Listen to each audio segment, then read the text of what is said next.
Hello everyone, আসসালামু আলাইকুম viewers. আজকে আমরা আসছি কাঠের বীজ দেখার জন্য। তো এই যে দেখেন বিকালবেলা প্রায় সন্ধ্যা হয়ে আসছে আর কি। তো দেখেন নদীর পুলের উপর দিয়ে কত সৌন্দর্য আর কি নিচের দিকে। তো এই যে দেখেন নৌকা করে কিন্তু অনেকে মাছ মারতেছে। আর এই যে দেখেন এই জায়গাটা পুরোটাই নদীর নদীর জমি আর কি। তো এখানেই মানুষ আর কি ধান চাষ করতেছে। দেখেন কত সুন্দর, এই পুলটা কিন্তু অনেক উঁচু আর কি, গাড়ি উঠাতে অনেক কষ্ট হয়। তো দেখেন চারদিকের প্রকৃতিটা দেখেন কত সুন্দর, নদীর পানিগুলো কত এঁকে বেঁকে নদী চলছে। তো এই যে হচ্ছে এই কাঠের ব্রিজ, আমরা এখন পার হচ্ছি। তো এই যে দেখেন এখানে নতুন নদীটা বের হয়ে গেছে। এই যে দেখেন আমার বন্ধু এখন দাঁড়াই আছে নাকি ছবি তুলবে আর কি। তো এখানে অবস্থা খুব খারাপ, প্রায় সন্ধ্যা হয়ে আসছে। তো আমরা এখন চলে যাব আর কি। প্রকৃতিটি আজকে অনেক সুন্দর।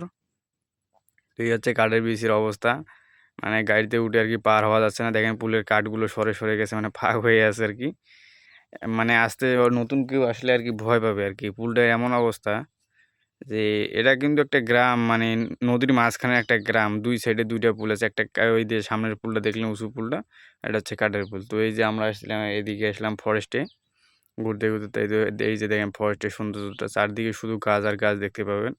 তো এখানে না হয়তো কয়েকশো বিঘা জমি এখানে পড়ে গেছে, এগুলো সরকারি খাস জমি আর কি।